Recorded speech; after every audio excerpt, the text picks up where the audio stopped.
Hi, so if you are someone from the future and not a student of the current semester or the time when I am recording this video lecture, you may skip to the start of the actual lecture because for the next few minutes, everything that I will say will only be applicable to students of first semester school year 2025-2026. Okay, so if you're someone from the future, I don't think the next few slides that I will be discussing will matter to you.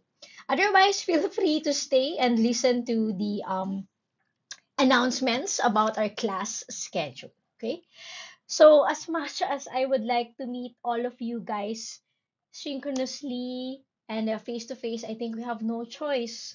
We have to keep safety first, no? So, for some announcements regarding our schedule for the remainder of the semester, so here are some updates. So, for the lab reportings, until this week, you will have your urinary system report. Next week, you would have your reproductive system report. And then the week after that, you will have your special sense report. And for the week of 3 to 7 November, during lecture time, we would have our lecture review sessions, the mechanics and actual style of bonus points distribution will be announced later because I have not yet decided what type of game we should play this time. I am actually thinking of making it more of an individual point system style instead of a per section style of game system. But please let me know in the comment section of our attendance sheet which style would you want, which is more fair. And then, yeah, so comment in our attendance sheet. And then for the weeks of 17 to 21 November, it would be our review week for both the lecture and laboratory, given that all of these other lab reportings will be followed. Otherwise, some sections may have to extend since we are now in a very uncertain times, no? So there may be more uh, class suspension, so we don't know. Anyway, as much as possible, we would aim to have our lecture exam on Friday, on November 21, 2025, at 9 to 11 p.m. This time it will be 2 hours because there will be twice as much questions. So I hope you guys will prepare well for this exam, lecture exam via Google Forms. And then for the second lab exam, it will be the next day after the lecture exam, just like before. And it will again start from 8 a.m. onwards. All right, so before we go to the main topic for today's lecture, uh, here are the things that made everybody happy last week. And I think a lot of you were so happy because it was it was the week or the meeting, the last meeting before the reading break. A lot of you were also happy because you were able to sleep more, and some of you were happy because you had high scores in the exam. And yes, our key word for last meeting's asynchronous meeting was crocodile. So thank you for everyone who um, were patient enough to finish the the asynchronous lecture last meeting. And honestly, watched the video and inputted their keyword. But again, I'm reminding everyone that you should put this in the comment section and not in the Sokwa Heng question. Okay? Because what I am putting in the word cloud is I want to know what is making you happy and not the keyword. Okay? So the keyword should be placed in the comments section, right? And I think almost everybody or a majority of you were happy about passing some exams, and some of you uh, got well after a bouts of sickness. and still your classmates, no? So this time, these people who are in here are, I think, more or less uh, will become, how can I say, immortalized because this video will be posted in the online. So you're very lucky. So the people whose names are in here, no? This is for the uh, second set of asynchronous meeting. So during our I think, urinary system meeting, and at that time, the people who took the time to answer our attendance. So thank you because you are still um, uh, utilizing the different resources of our course. And I think a lot of people are still happy about sleeping, but it's quite sad because a lot of you do not have anything to be happy about. So please, try to always find your source of happiness. But others are still happy about some food, and others are even reviewing. So good job for those who are making use of the extra time that you have. And here you can see somebody didn't like what our government did, our governor. But alas, our governor is actually vindicated because the classes, the reason why we are meeting again asynchronously is because I don't know how she predicted it, but there has been a magnitude of 3.9 earthquake today here in Los Baños. So that's why we are meeting asynchronously for today. So, well, our governor has been vindicated. Uh, anyway, I hope that the class suspensions for 3 weeks will still be used for the inspection of the building quality as well as for the practicing of earthquake drills. Okay, but otherwise, I think um, still I'm happy that a lot of people are still finding small but certain happiness in a lot of simple things. Okay, and for me, I actually want to congratulate everybody because, yes, congratulations. So you should clap for yourselves because we have, I think, relatively high overall class passing rates for both our lecture and laboratory exams at around 85% and 81%. So generally, this is really good. So you guys should be very proud of yourselves, no? Because you are able to, majority of you were able to, um, I think, apply and meet us instructors halfway. You're able to review well, and especially for those who were very honest so far during the course of our class, congratulations. You should be proud of yourselves. And for those who were not able quite make it, it's okay. You still have a chance. There is still hope. So do not give up, okay? Now that you already know how we do our exams, you will have an idea on how to review for the next half of the semester. So do not give up. There is still hope. And for those who have very high scores, please, if you can do it, study more, and do not let your next assessments go down. If you can get a flat rate of 1, please do so. Okay, it is very possible for Veta 106. So I hope you are all proud of yourselves because this is a good metric for our class. Okay?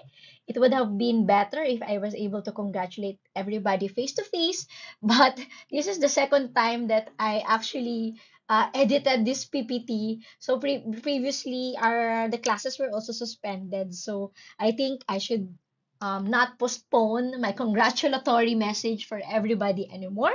So, yes, congratulations. And your high passing rate, I think it's not simple, but it is something that makes me very happy as your lecture instructor. And of course, I think your laboratory instructors are also very happy for you guys because you are doing well in class. so far. So, again, do not be complacent for those who got a high score, and for those who did not quite make it, you still have the rest of SEM to get bonus points, to attend classes well, and to maximize all of the remaining resources. Okay. Some update of what I did, because we actually had a break, at least for the lecture part, for around 3 meetings. And while I was away and not meeting you guys, at least for the lecture part, this is what I did. No, so I went to South Korea, where I met with my previous professor, my previous mentor. And if you still remember my instructor intro class at the start of the semester, he was my professor and the principal investigator during my graduate class. And here he is donating a lot of tools and equipments and supplies for our histotechnic laboratory. So this is really helpful for the creation of our histological slides. And hopefully, uh, it will be sad for majority of you, I hope. Maybe you will not be able to use this new slides that I got for teaching, because you already passed the current SEM. But for those of you who will not be fortunate enough, at least next SEM, you will have new histological slides that you can examine in the lab. And what else? Aside from working in the laboratory and receiving some donated materials from my laboratory uh, during graduate school, I also taught and delivered a lecture to a graduate school class in Gyeongsang National University. These are basically medical students, graduate students in the medical human anatomy class. Anyway, I just shared my journey on how to survive doing graduate studies in South Korea. And here I am sharing my insights and story with them. So it was quite a new experience, because these students are, although some of them are Filipinos, half of them are Koreans and half of them are other nationalities. But it's quite interesting, and it's quite, I realized that it was fun to try and do lectures in other universities. What else? I actually did my experimentation, no? So I just like to share with this is how it looks like. These are actually the section samples, and this green liquid is actually a mixture of the primary antibody. So this is actually IHC. So remember, I always keep repeating IHC. These are actually um, immunohistochemical staining uh, at the primary antibody. So these slides will be covered and placed into the refrigerator overnight. And this is what they looked like the next day. As you can see, the tissue samples, these are actually tissue samples from tilapia fish of my MS graduate students. This is part of her thesis. And these are around 80 plus slides, which I processed and which I stained immunohistochemically. And as you can see here, the samples are not bluish purple, so it means it's not H&E. The results I was able to capture using this. So does anybody know what this is? Actually, this piece of equipment costs around more or less 1 million pesos. Can you imagine? This is actually a slide scanner. It's an automatic slide scanner. And what we have to do is actually just insert the slide here, and then it would automatically take picture of the whole section for around 1 minute. Then it's already done, and it would give you actual slides like this. So this is a sagittal section of a fish brain stained with different markers. Okay, so here you can see this is different tissues, brain sections from the same animal. So since we are using DAP, you can see that for GFAP marker, which is a marker for astrocytes, this part is positive, the brown signal. While for this marker IBA1, which is for microglia, So what's microglia again?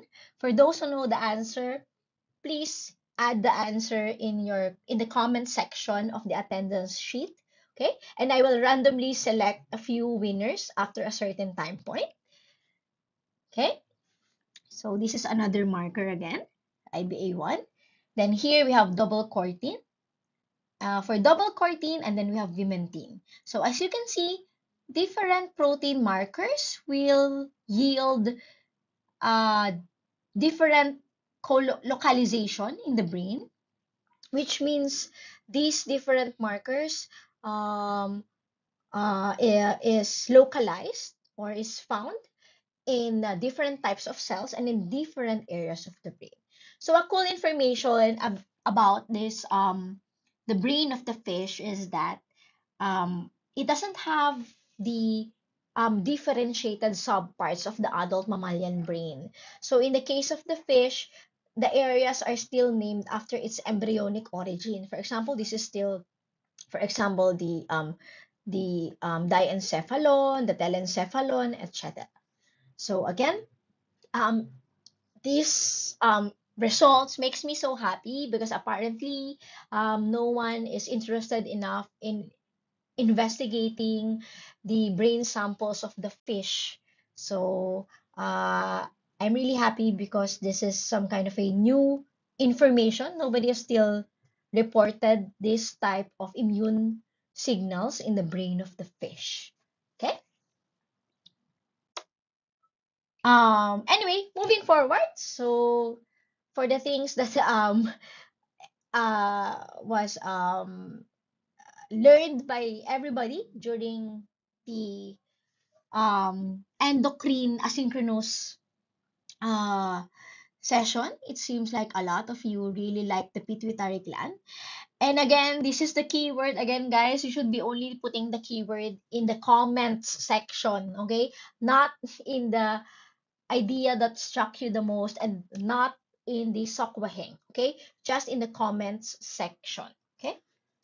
Anyway, here is a lot of you really appreciated the pituitary gland and the subparts of it, as well as the pineal gland. So it's interesting, right? So I hope you guys appreciated that the endocrine system accounts for the slow and maintained uh, control of the body, which is opposite to the normal control of the body via the nervous system.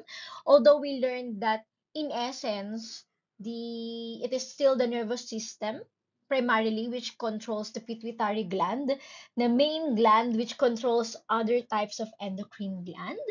But at least we realize that the endocrine system is really important because it influences the function and the physiology of all the other viscera that we are talking about in the previous, current, and future organ systems that we are discussing.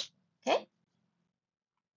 And here are the things that struck people the most during our urinary system lecture. So again, I'm happy that a lot of you are still um, uh, uh, doing the attendance and you are still sharing the things that stuck with you the most. So it seems that a lot of you really appreciated the different parts of the cortex. And for those who have made it until the end, so until the avian part, so thank you. So these are really important information about the urinary system. Okay. So for today, finally, for today's topic, so if you are somebody from the future, please start from here. And today we will be talking about the reproductive system. So this is our actually second to the last topic. And in the interest of safety, we are again meeting asynchronously uh, online. Okay. So for the reproductive system, maybe a lot of you are very interested in the reproductive system because I think for a lot of students, they feel like this is the, for a lot of beings, especially for the animals, no, uh, the reproductive system is important because it ensures the continuity of the generation, right? So among the four types of tissues, um, which do you think is included or found in the organs of the reproductive system? So again, you can write your answer in the comments section of the attendance sheet for today, and I will be randomly choosing a specific set of students, and you can get a Pismo sticker or if you already have a Pismo sticker, you can get a round sticker if you are randomly chosen. Okay, so the answer is actually, I'm also gonna say it, it's all.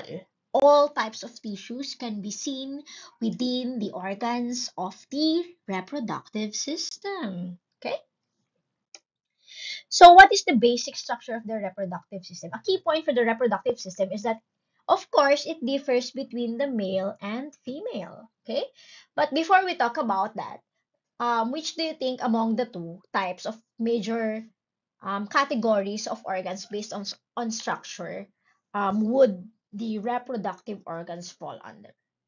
So yes, it would be under the parenchymatous, no? But I feel like just like the urinary system, um, actually, especially for the male reproductive organ, no, especially for the testes, even though it's made of a very convoluted, long, and small tubules. Technically, when you view the organ, the testis, where these tubules are, even if it's tubular, technically, when you view it grossly, it's still considered as parenchymatous. Okay?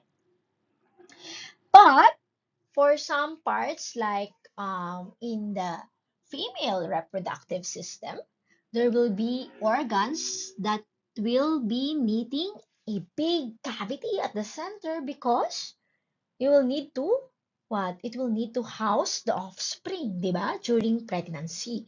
So of course, one example would be the uterus, or actually the tube that receives the oocyte from the ovary. So actually, it's more tubular in nature. Okay?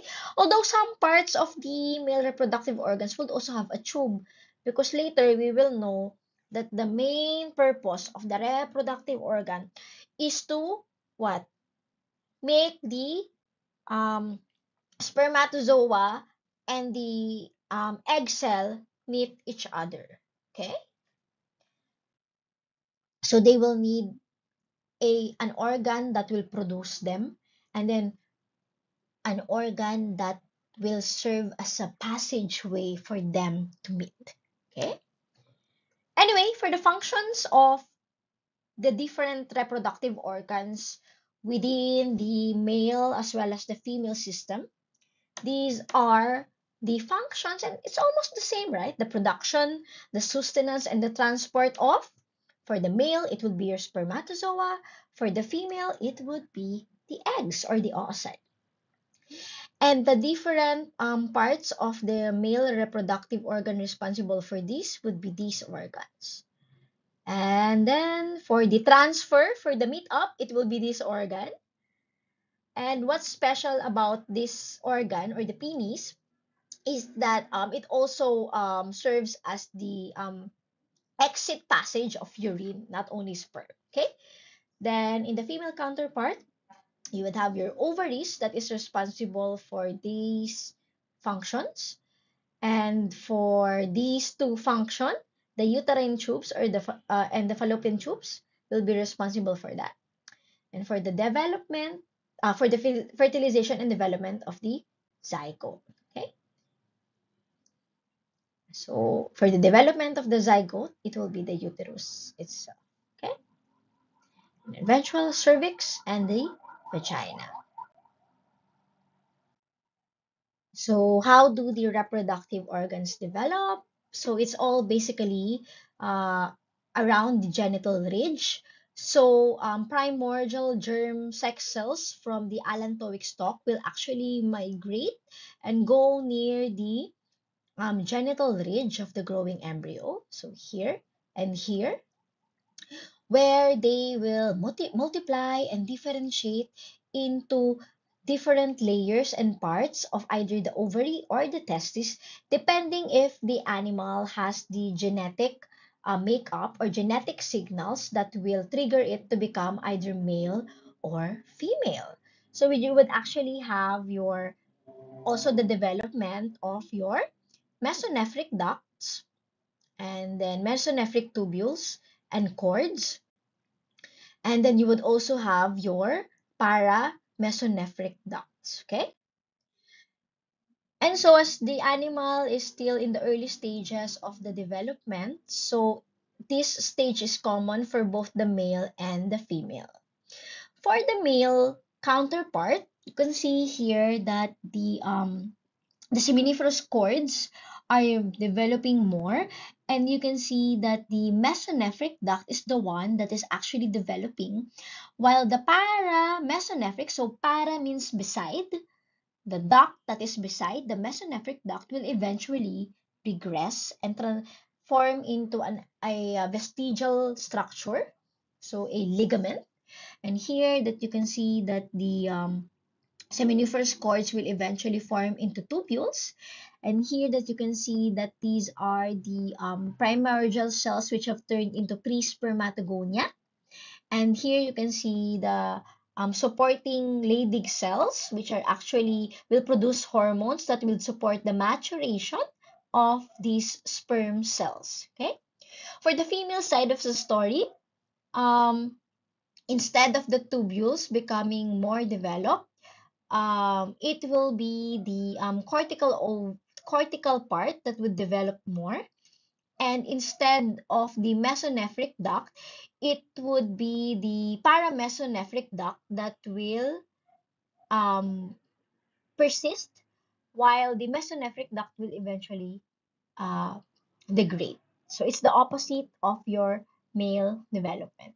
And here that you can see, instead of seminiferous tubules, the follicles, the oocytes will be developing, or sorry, primordial germ cells will prepare themselves so that they can mature to become oocytes. And what would help them would be the cells of the follicles. Okay, so these follicles are basically like a nest or container, quote unquote, of your oocytes, and the cells that constitute these follicles or these follicular cells, along with the oocyte inside, are called as your follicles. And depending on which stage they are, they would have they will tend to have different names. Okay.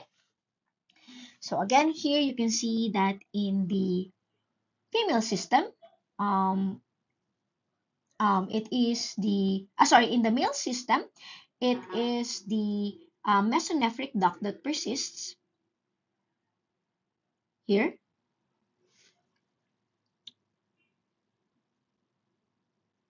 and in the female, it will be the paramesonephric duct that will persist. Okay, and the duct that will not persist will just change into a vestigial structure such as your ligaments. Okay.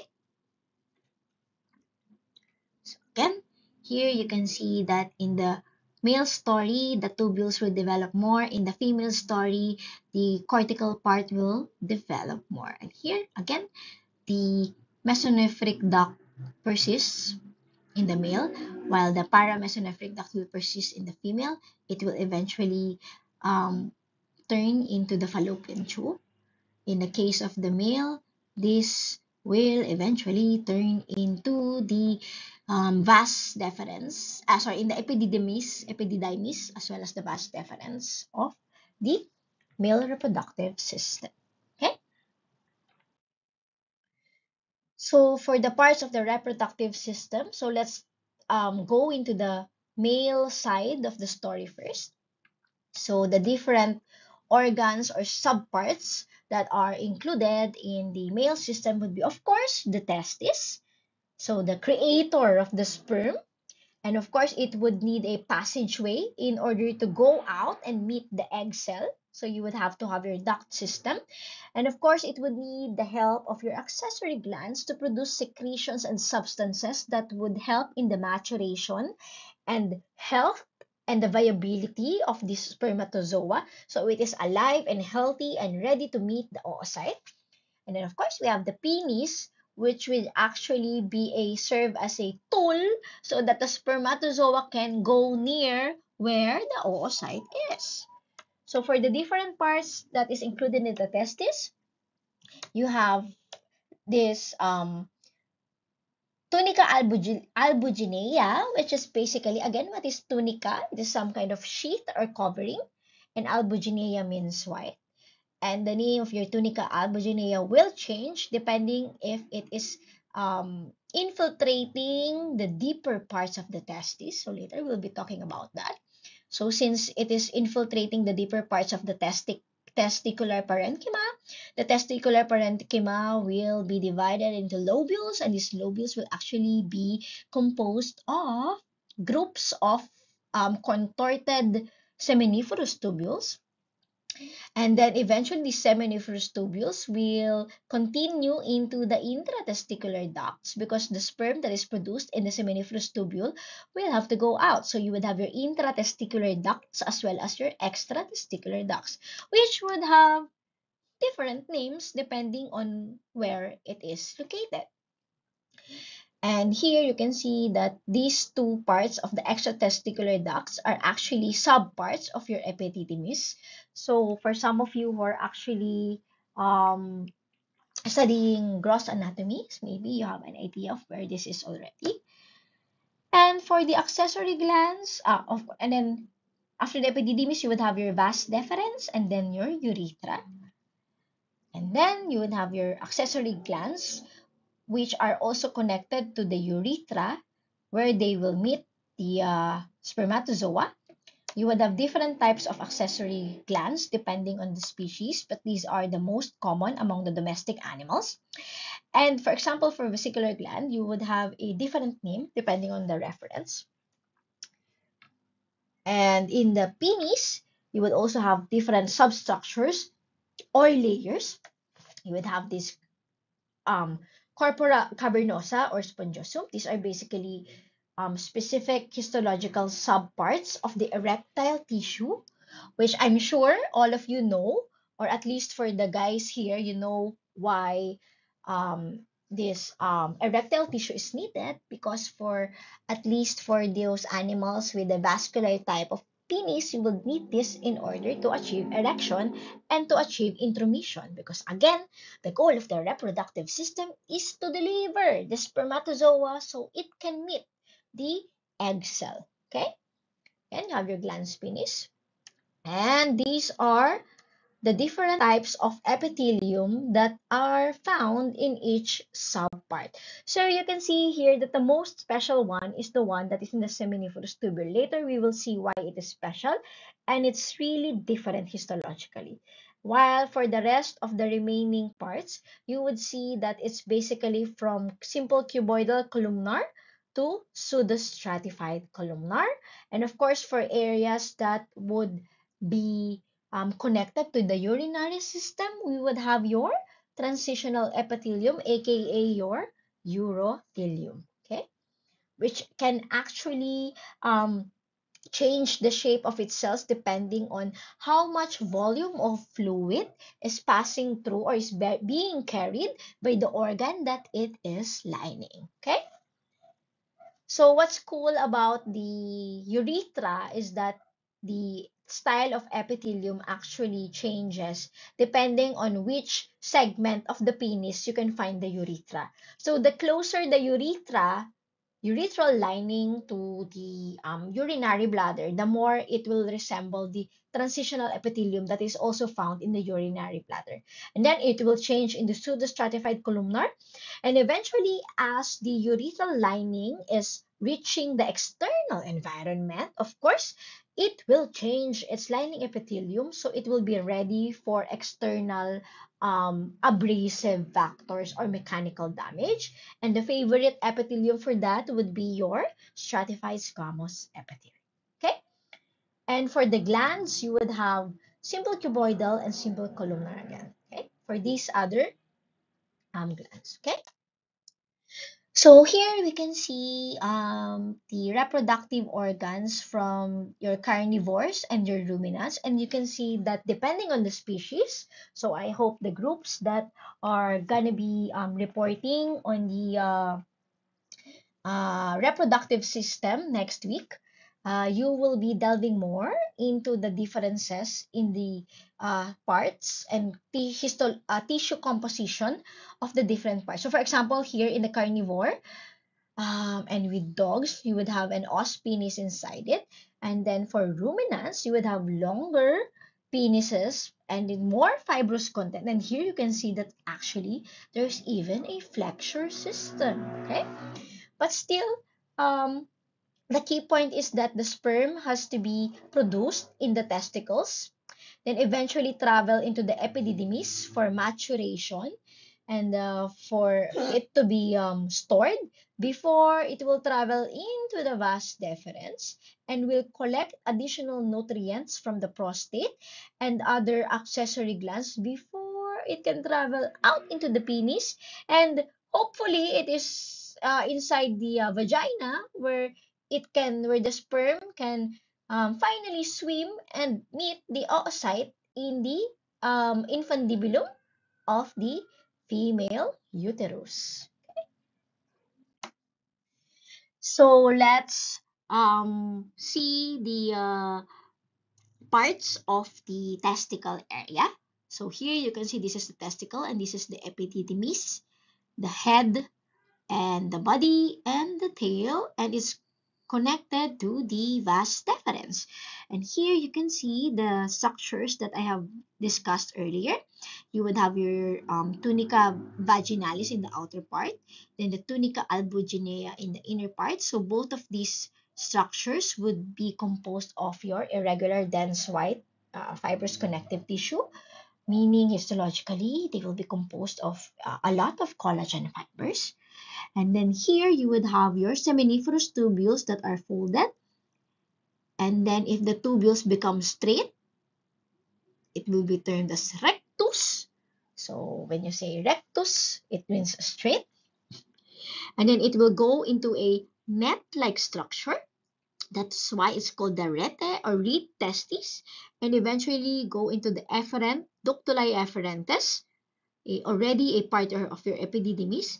And then go into the um, uh, epididymal tubes, and here the sperm will undergo more development, and here in the tail sperm can be stored until the time of ejaculation. Okay, so this is just a close-up of this part. So again, you can see that even subgrossly, you can see that there is quite a difference in the lining epithelium of the seminiferous tubules, the tubules that are still creating the spermatocytes versus the tubules that are not creating them but are just serving as a passageway for this spermatocyte. So this would be your epididymis. Okay. Um, in some areas, you can see if the testis was cut at the right part, you can see the retitestis as well. Okay. Here, this is a very good example. I think we also have an actual slide that is similar to this histological image. You can see that the retitestis is this one. So from the seminiferous tubule, the mature sperm in the lumen will actually travel to the net-like part here, and eventually to the efferent duct of the epididymis. And the epididymis actually, since it has different parts, the head, the body, and the tail, it would have differences in the height of the columnar cells or cuboidal cells that are lining it. Here you can also see that the efferent ducts would have a different type of lining compared to the epididymis. Okay, for the efferent ducts, it can be simple cuboidal to simple columnar, and a lot of these passageways that would facilitate the transfer and the passageway of your sperm, even though technically the spermatocyte can swim because it has a tail, um, most of the passageway would have projections in the apical surface that would help propel this sperm out of the body. Okay, so again, this is a picture of your epididymis, the head part, so this part, the middle part or the body, and the caudal part. So as you can see, the height of the cells in the lining epithelium actually decrease in height as it goes from the head to the tail. And as you can see, in the first part, these columnar cells are thicker because they are more responsible in the reabsorption of some excess fluid in the semen. And eventually, it will go in the tail area where it functions for the storage of the mature sperm. So as you can see, there are more spermatozoa in the luminal area of this region compared to this region. Okay, so this will eventually go into the vas deferens and out into the urethra and outside of the body. Okay, so I hope you will check sections from these different segments in the laboratory because we have slides for them. Okay, now let's focus on the seminiferous tubule. So let's zoom in on these parts. So here you can see in the zoomed in part of their seminiferous tubule, it is a special kind of stratified epithelium. It is a germinal type of epithelium because the cells which comprise it are actually sex cells, right? So here you can have a smooth muscle at the very bottom, and here you would have your spermatogonia, then you would have your primary spermatocytes, and finally, so the primary spermatocytes, they will be the biggest type of um, spermatogonia that can be found usually in the seminiferous tubules. And the cells which are nearest the lumen would be your spermatids. So for the spermatids, you have two types. The round ones are also termed as your early spermatids, and the flat ones, which is not so seen in this photo, are called as your late spermatids. For the secondary spermatocytes, the stage in between these two, usually the secondary spermatocytes divide very quickly into these early spermatids, so it's very difficult to catch these secondary spermatocytes in histological preparations. Okay, so again, if you see multiple layers of round cells and you are looking at in the testis area, you are sure that these are your seminiferous tubules. Another important resident of your germinal epithelium in the seminiferous tubule would be your Sertoli cells. Okay, these Sertoli cells are technically triangular in shape and they are found at the bottommost layer of the germinal epithelium, and they serve in the sustenance of this growing and developing spermatocytes. Okay, what else? Outside of the seminiferous tubule, you would have your interstitial cells, aka your Leydig cells, so named after a person again. And these cells are actually responsible for the production of testosterone. So again, it plays a key role in the triggering, a hormonal trigger for the production of the spermatozoa within the seminiferous tubule. Okay? For the accessory glands, we have several types actually, but in the context of domestic animals, we usually have these three: the vesicular, the prostate, as well as the bulbourethral gland. And all three of them would actually have a very similar architecture. So by now, I trust that everybody is quite familiar with the structure of your complicated glands. So structure-wise, this would be classified if it's this complicated, if the secretory units are complicated.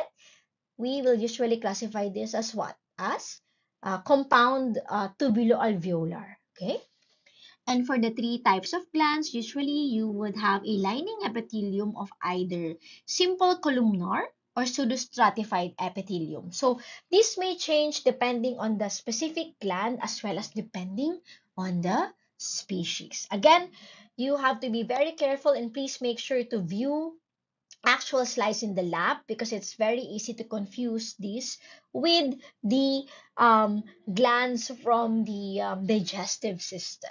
Okay, so be careful. Okay, one defining characteristic of this gland is that um, the foldings, the mucosal foldings, will be very thin as well as long and more complicated.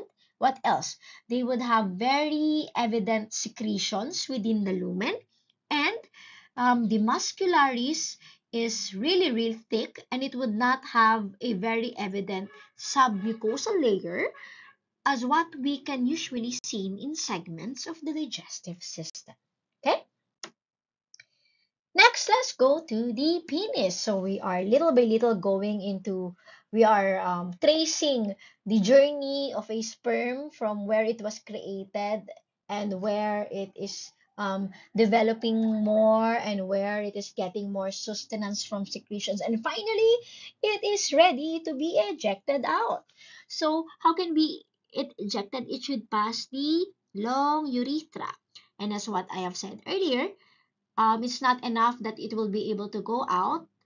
It should be able to meet the oocyte well. So we need the presence of erectile tissue in order to handle the intromission part of the copulatory act. So you would have to have your erectile tissue, which would have different names depending on where it is located. So here is a cross section of the penis, and here in this part you can see the corpora cavernosa, which has bigger spaces. So that's why it's called cavernosa, cavernous, cave-like um, opening or lumen. And here, immediately surrounding, so that's in the dorsal part of the penis, while in the ventral part and immediately surrounding the urethra, you would have your corpus spongiosum, named because it technically looks like a sponge. Okay, so here you can see that in this area, since it's still quite near the urinary bladder, the epithelium is transitional in nature. But as it eventually nears the outside part, it will turn into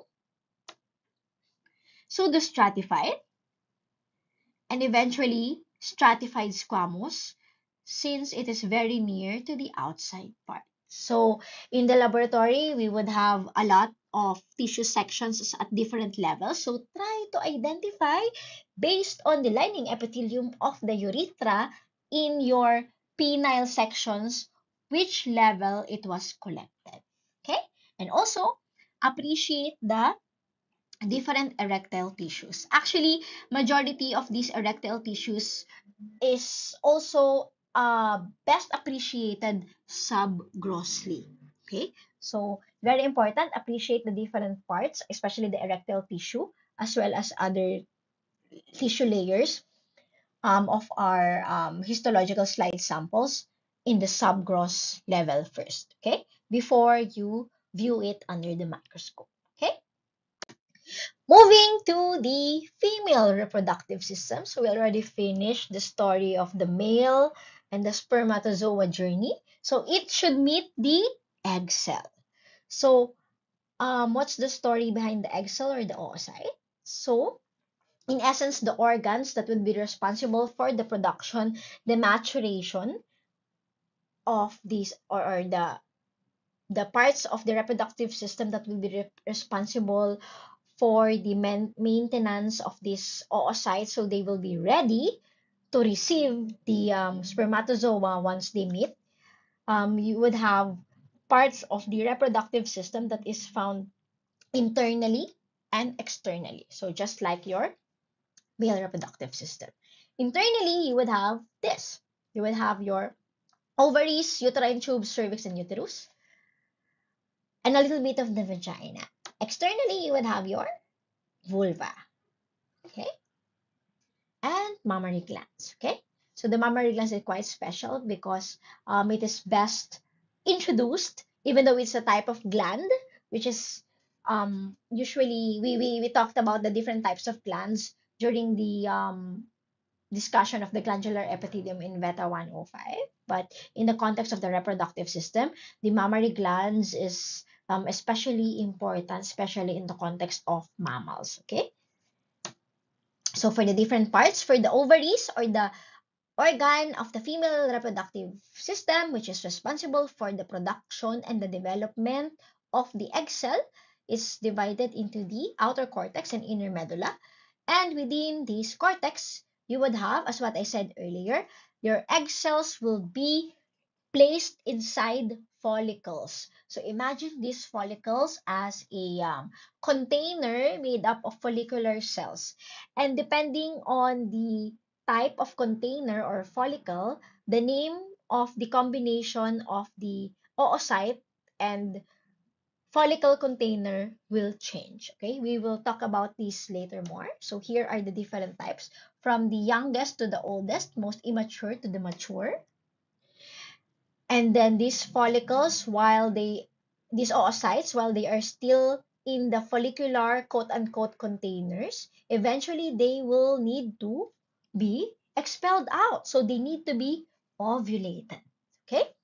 Once they are ovulated, the containers, of course, will not come with them. The follicles will be retained within the ovary because it's only the oocyte that will be expelled out and will travel into the uterine uterine tubes, uterus, and eventually in the uterine tube where it can meet the spermatozoa if it is lucky, and or it can just degenerate if it will not meet any spermatozoa.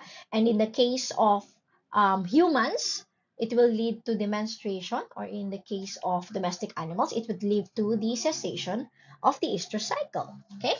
Anyway, these follicles, the containers will eventually degenerate into structures termed as your hemorrhagicum, luteum, and albicans. So it depends, no? If the animal becomes pregnant, it will retain its luteal form, where these cells from the original cells from the follicles will eventually transform into another type of cell, which are very good at producing hormones that will ensure the maintenance of the pregnancy. Okay, and after pregnancy, or if the animal did not get pregnant, then it will just regress into white colored scar tissue called the corpus albicans. And of course, the medulla would have your usual group of structures within it. Okay. For the uterine tubes, aka oviduct, you would have different names depending on where it is located. The infundibulum segment is located nearest the ovary. And this is the ampulla, is the middle part. This is usually the site of the meet-up of your sperm and oocyte, aka your fertilization. And then isthmus is a short part, which is immediately connected to the uterus. For the uterus, you would have the horns, the body, the cervix, and in the wall, you would have different names. The most inner layer would be your endo, the middle part would be your myo, and the most outside part would be your perimetrium. Okay? And again, they would have different lining epitheliums depending on which segment it is located. And again, here you can see that depending on the species and segments, the type of lining epithelium can actually change. But usually it is columnar, and some areas can be ciliated or non-ciliated. So again, since the uterine tubes are basically passageways for the passage of the oocyte, as well as the resulting zygote, as well as the traveling spermatozoa, it would need the help of structures that will help propel these very important cells. Okay? So again, here you can see that in the cervix or the neck of the uterus, you would have simple columnar when it's still in the inner part, and it will eventually turn into non-keratinized stratified squamous once it is nearing the vagina. And for the vagina, it's still non-keratinized stratified squamous.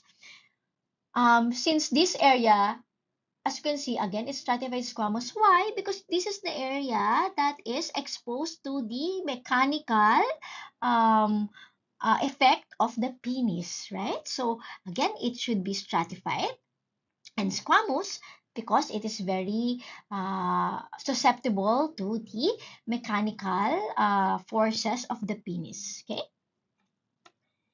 And for the vulva, it would have your inner part and outside part, right? So the outside part would be keratinized. So in essence, actually, the vulva is a little bit like the eyelid as well as the lips, right? There is a mucosal and cutaneous surface, okay? But of course, the vulva does not have a vermilion border, okay? So I don't know if you want to imagine that. Anyway, for all of these, how can I say, tubular structures, you would have the muscle layer, of course, that would be needed in order to support the function of these passageways, right? So just like in the digestive system, you would have your inner circular and outer longitudinal muscle layer. And for some species that are bigger, there will be an additional layer outside. Because again, the form or the morphology of your organs just basically reflects its function. Because the bigger the animal, the more bigger offspring it has to carry eventually. Okay.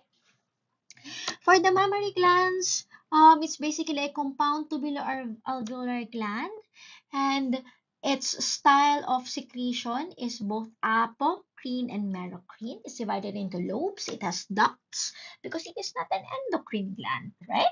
Its secretions are expelled out into the outer surface, actually into the baby, diba?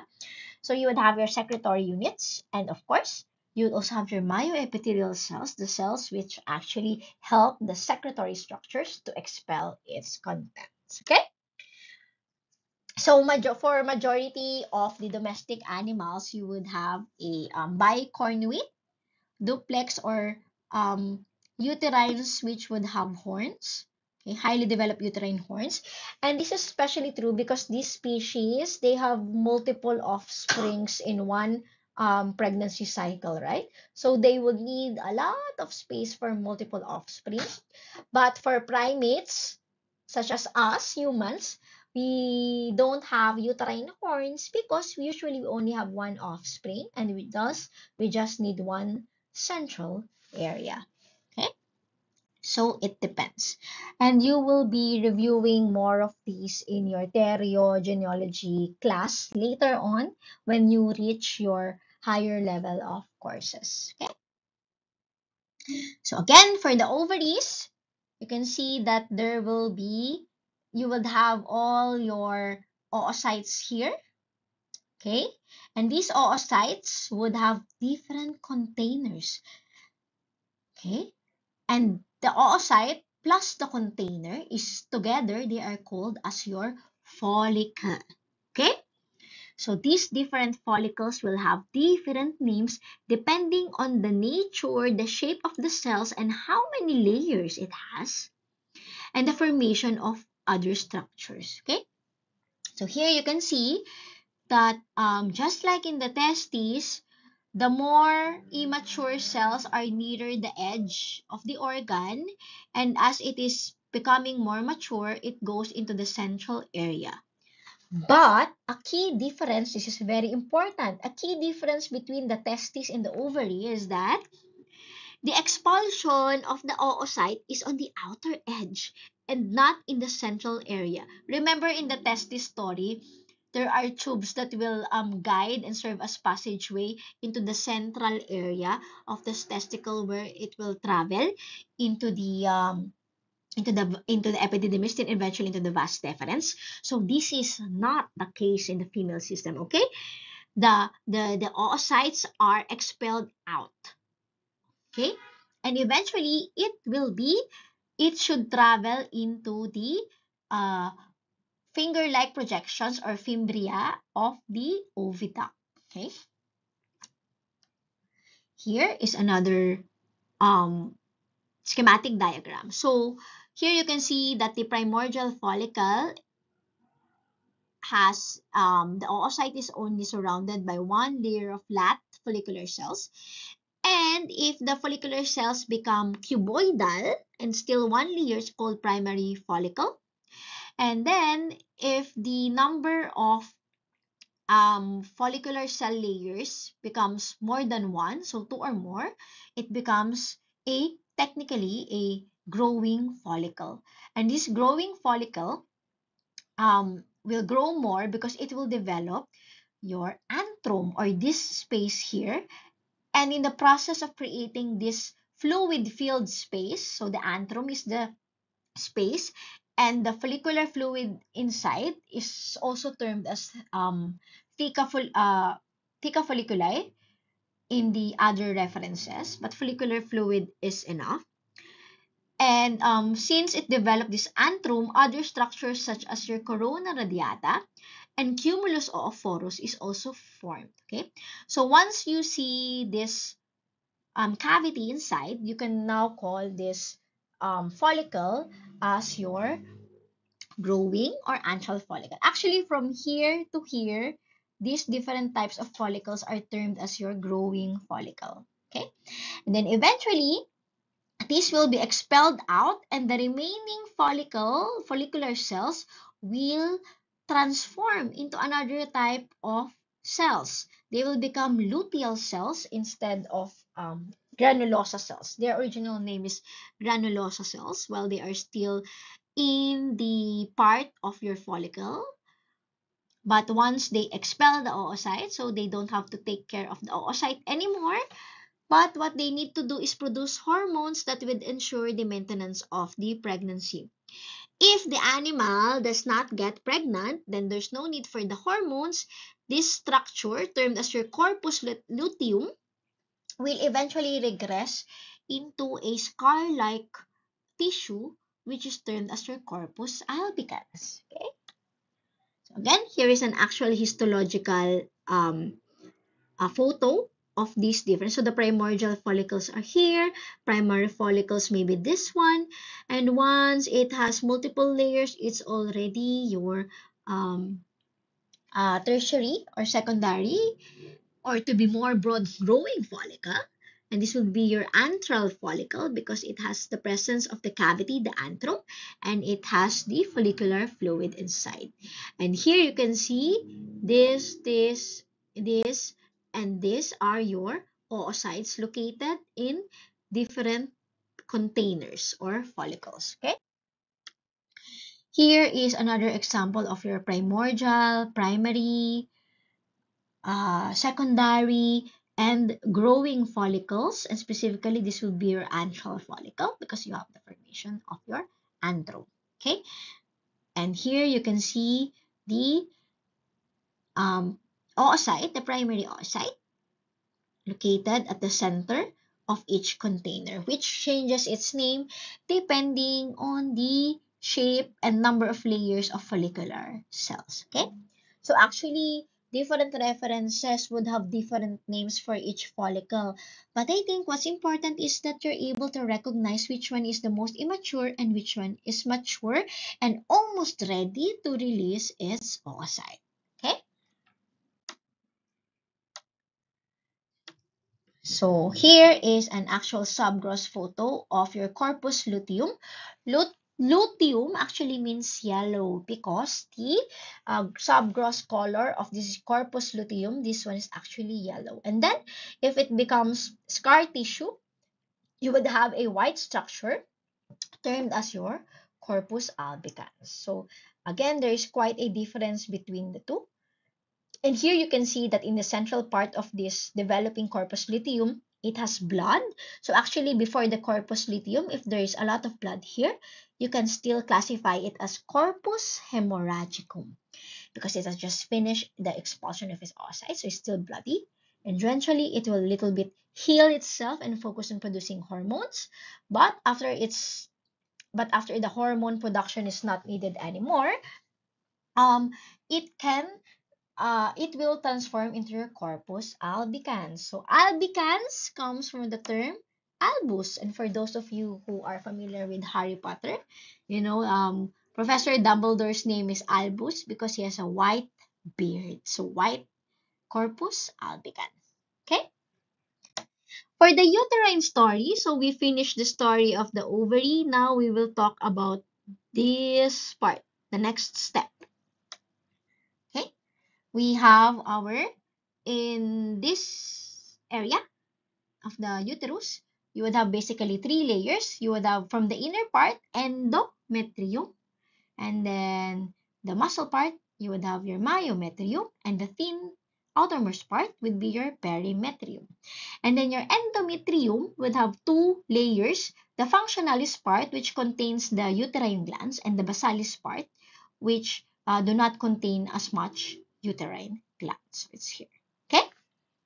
Um, for those who are familiar with the endometriosis, so it's basically, especially for humans when you have your menstrual cycle, what happens is the body prepares for the implantation of the zygote, right? So it will thicken this part of the endometrium. But if there is no pregnancy, it will eventually shed it off. And sometimes, since the ovary is technically not directly connected with the uterine horn, one theory for causing endometriosis is that some of the menstrual tissue will escape outside in the peritoneum. So that's why people with endometriosis would have additional endometrial glands that will produce hormones and other stuff, which would complicate and make their menstruation cycle painful. Okay? But for the majority of our domestic animals, who do not have the same type, they have Easter cycle, they don't really shed their endometrium like primates and humans. Um, they don't shed their endometrium because they don't have to thicken it up. They don't have to thicken it up because the connection of the fetal membranes with the uterine is not very aggressive, or there are no blood vessels that need to anchor itself as with the hemochorial style of the human and primates. So in the ruminants, there are different types of attachment into the uterus, so it doesn't have to prepare. So it doesn't have these domestic animals will not need to thicken it up, and thus no shedding or no menstruation in majority of the domestic animals. Okay. So for the cervix, here you can see that for the horn, the body of the uterus, the cervix, and the vagina, it's very tubular in structure. And here you can see the differences again in the different layers. Of course, in the parts of the horn and body of the uterus, the endo, myo, and perimetrium story applies. But when it goes in the cervix, still it will apply, but there will be differences in the lining epithelium. So it depends on which level it is. Okay? So it can be simple cuboidal to simple columnar, depending on the animal. And then as it goes out, as it nears the vagina, it will become what we talked about earlier. It will be stratified squamous, non-keratinized at first, but as it nears the outside area of the vulva, it will turn into your keratinized epithelium. And a key point here is that in the cervical and vaginal area, you can see a lot of mucosal foldings. Okay. So another interesting part is that within this lining epithelium, you would see a lot of glands. Okay. So these glands are really important because there is a big item, the offspring or the baby that will eventually expelled and will eventually pass this canal. Okay.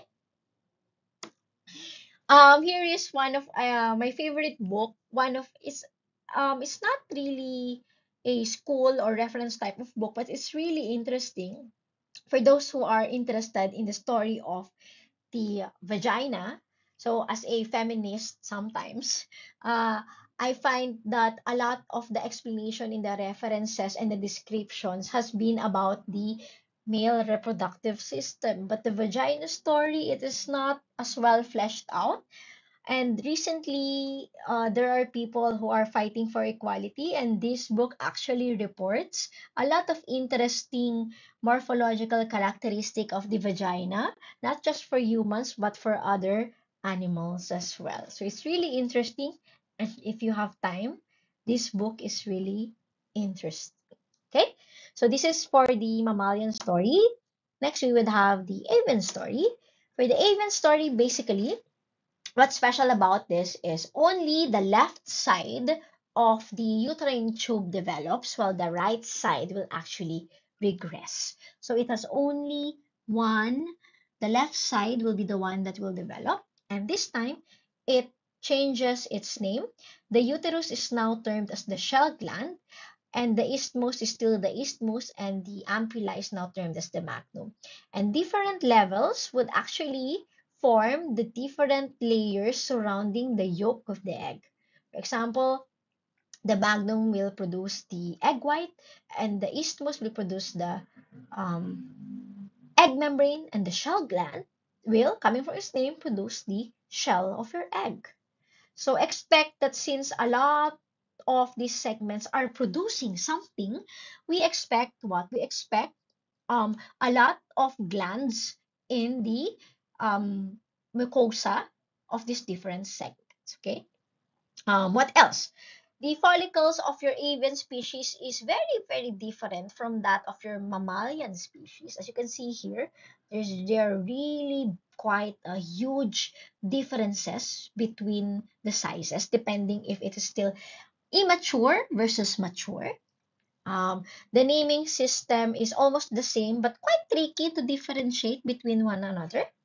But still, you would have the cortical area and the medullary area. And yes, you will still have your theca interna and your theca externa layers of your follicle, but what's missing is you would not have your granulosa cells here, which is quite evident in the mammalian counterpart. So there's no cumulus ooporus, there's no antrum, and there's no follicular fluid or theca folliculi. Okay, so imagine that the avian um, reproductive system, its egg cell is really an actual egg. Can you imagine the difference between the egg cell of the mammalian species versus the egg cell of your avian species? Quite amazing, right? So I hope you appreciate that.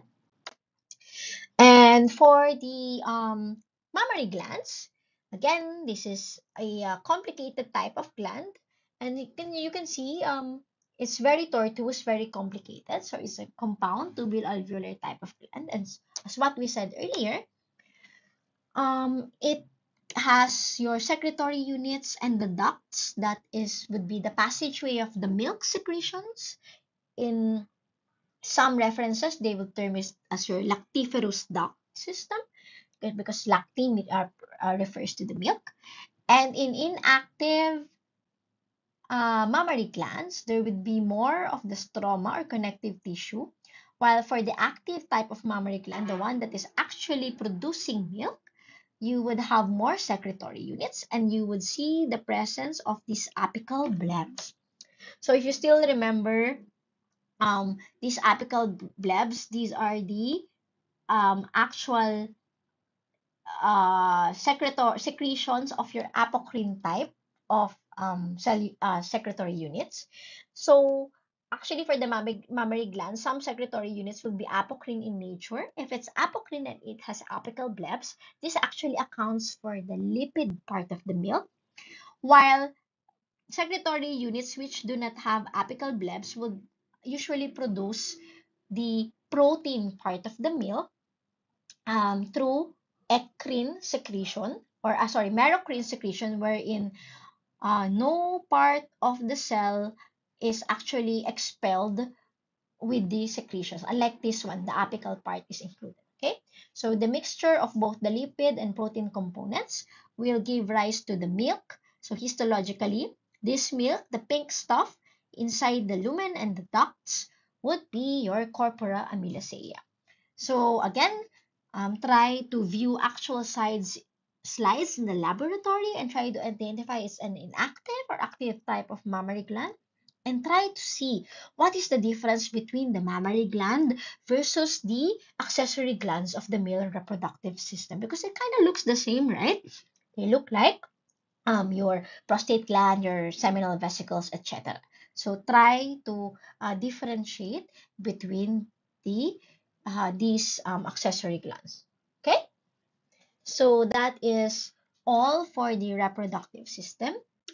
And do not forget to sign the attendance. And again, for those who will try to answer my questions earlier, please put them in the comments section and not in the Sokwaheng section and not in the item that struck you the most, okay? Because I want to receive different answers for those different questions, okay? So I hope